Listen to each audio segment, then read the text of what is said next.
नमस्कार साथीहरु, स्वागत छ अनलाइन लर्निङ नेपाल युट्युब च्यानलमा। साथीहरु, आजको भिडियोमा चाहिँ मैले स्मार्ट टिभी सामसङको स्मार्ट टिभीको अनबक्सिङ गर्न गइरहेको छु। साथीहरु, तपाई पनि टिभी किन्ने सोचमा हुनुहुन्छ र तपाई चाहिँ टिभी किन्दै हुनुहुन्छ भने आजको यो भिडियो तपाईको लागि एकदमै इम्पोर्टेन्ट हुन सक्छ साथीहरु। त्यसैले गर्दाखेरि साथीहरु, भिडियोलाई सुरुदेखि अन्तिमसम्म हेर्नु होला। त्यसपछि तपाईले स्मार्ट टिभीको अनबक्सिङ साथै रिभ्यु पाउन सक्नुहुनेछ। र साथीहरु, अहिलेको समयमा चाहिँ स्मार्ट टिभी एकदमै लेटेस्ट, एकदमै चलेको छ, एकदमै फेमस छ। जताततै स्मार्ट टिभीको चलन छ साथीहरु अहिले। त्यसैले गर्दाखेरि मैले यो स्मार्ट टिभी भर्खरै पर्चेस गरेको छु र त्यसपछि मैले अनबक्सिङ गर्न गइरहेको छु साथीहरु। यदि तपाई पनि किन्ने सोचमा हुनुहुन्छ भने कुन टिभी, कस्तो टिभी, कति प्राइसमा तपाईले पाउन सक्नुहुन्छ भनेर तपाई अन्यलमा हुनुहुन्छ भने साथीहरु, तपाईले आज यो भिडियो एकदमै हेल्पफुल हुनेछ। भिडियोलाई सुरुदेखि अन्तिमसम्म पक्कै पनि साथीहरु हेर्नु होला। साथीहरु, मैले चाहिँ सामसङको N4300 मोडलको स्मार्ट टिभी चाहिँ पर्चेस गरेको छु र तपाईहरुलाई म यो अनबक्स गर्न गइरहेको छु। के कति फिचर्सहरु छ, के कति एडभान्टेज र डिसएडभान्टेज छ भनेर म तपाईहरुलाई बताउन गइरहेको छु। साथीहरु, यसको प्राइसको कुरा गर्ने हो भने चाहिँ नेपाली रु 30,000 समथिङ जस्तोमा मैले पर्चेस गरेको छु साथीहरु। तपाईहरुले पनि समथिङ 30 देखि 35 सम्ममा तपाईले राम्रो तरिकाले यो सामसङको N4300 टिभीलाई चाहिँ तपाईले स्मार्ट टिभीलाई चाहिँ तपाईले पर्चेस गर्न सक्नुहुनेछ साथीहरु। र ओके साथीहरु, अब ढिला नगरी टिभीको अनबक्सिङ गर्नतिर लागौं। र तपाईले यहाँ देख्न सक्नुहुन्छ अहिलेको एकदमै लेटेस्ट स्मार्ट टिभी। तपाईले एकदमै स्मार्ट टिभी किन्ने सोचमा हुनुहुन्छ र विदेशबाट पनि स्मार्ट टिभी लगेर जाने सोचमा हुनुहुन्छ भने एकदमै लेटेस्ट र एकदमै सस्तो प्राइसमा रहेको छ, एकदमै राम्रो छ र म यसलाई अनबक्सिङ गर्न गइरहेको छु। तपाईले यसलाई हेर्न सक्नुहुन्छ र तपाईले यसलाई हेरेर मन पर्यो भने, राम्रो लाग्यो भने तपाईले लिन सक्नुहुनेछ। र यहाँ देख्न सक्नुहुन्छ यो चाहिँ सामसङको हो। यहाँ देख्न सक्नुहुन्छ सामसङ र त्यसपछि यहाँ देख्न सक्नुहुन्छ 4 सिरिज N4300 क्लासको स्मार्ट टिभी रहेको छ। यो चाहिँ यो भन्दा कम लेभलको पनि पाइन्छ, अलि सस्तोमा, तर त्यति राम्रो सबै स्मार्टको सबै फिचरहरु पाउँदैन।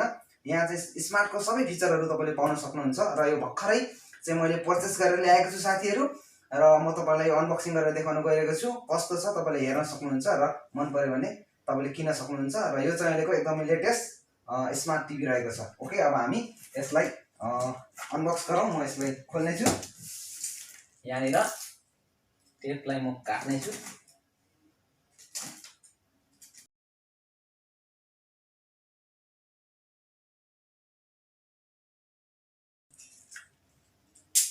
र यहाँनिर तपाईले देख्न सक्नुहुन्छ यो चाहिँ हाम्रो पावर केबल हो। यसलाई चाहिँ हामीले यसमा जोडेर हामीले यसलाई टिभीलाई हामी चालु गर्न सक्छौं।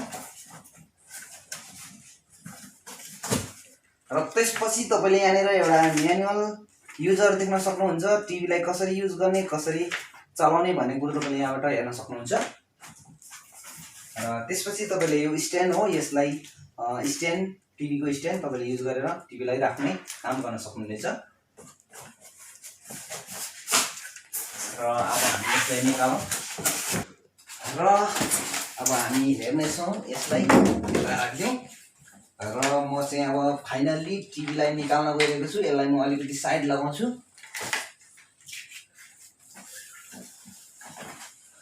र त्यो भन्दा पहिला म यहाँनिर तपाईलाई यो चाहिँ हाम्रो प्लग, पावर केबलको प्लग यहाँनिर राखौँ यसलाई।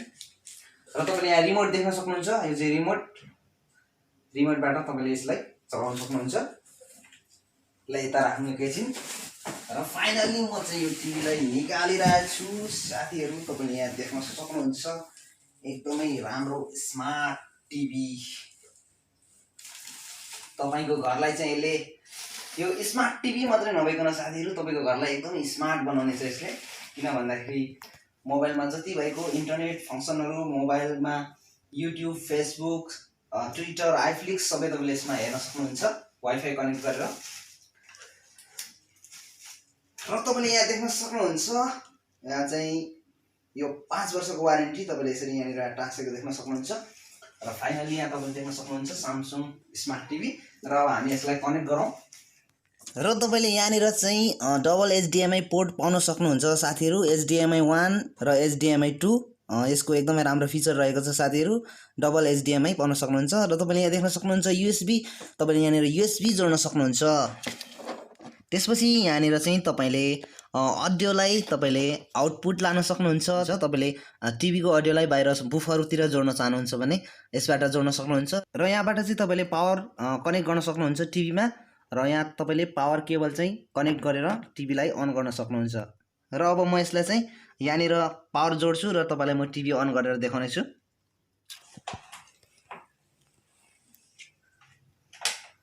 र यहाँनिर चाहिँ म यो टिभीमा पावर जोड्न गइरहेको छु अन गर्नको लागि र मैले पावर अन गरेँ।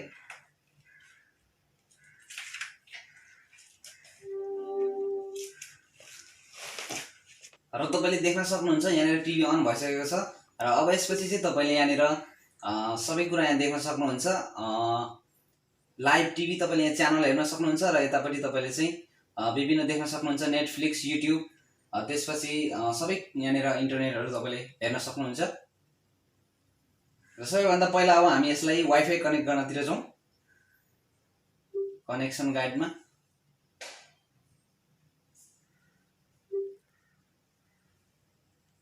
र तपाईँले चाहिँ यहाँनिर आफ्नो मोबाइललाई पनि जोड्न सक्नुहुन्छ। त्यसपछि तपाईँले चाहिँ आफ्नो मोबाइललाई स्क्रिन मिररिङ गरेर पनि तपाईँले युज गर्न सक्नुहुन्छ। र तपाईँले यहाँबाट यसरी वाइफाई कनेक्ट गर्न सक्नुहुन्छ। यहाँनिर म अब वाइफाई कनेक्ट गर्न गइरहेको छु र यहाँनिर तपाईँले यसरी चाहिँ क्लिक गरेपछि तपाईँले यहाँनिर वाइफाईको नामहरू देख्न सक्नुहुन्छ र तपाईँले वाइफाईको नामलाई यसरी ओके गरेर कनेक्ट गर्न सक्नुहुन्छ। जस्तो म यहाँनिर यो वाइफाईलाई कनेक्ट गर्न गइरहेको छु र यहाँनिर अब हामीले पासवर्ड दिनुपर्ने हुन्छ।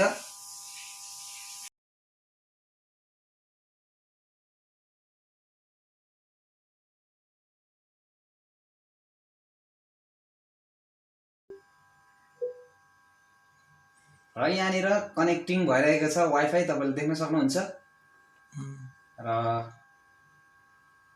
कनेक्ट भइसकेको छ।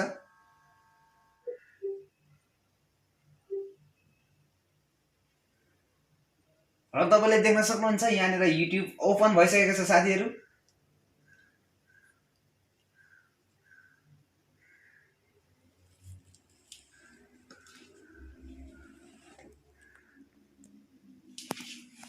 र तपाईँले चाहिँ यहाँनिर अब आफ्नो गुगल एकाउन्टलाई साइन इन गर्न सक्नुहुन्छ। नगरे पनि केही फरक पर्दैन, तपाईँले मजाले युट्युबको भिडियोलाई तपाईँले हेर्न सक्नुहुन्छ।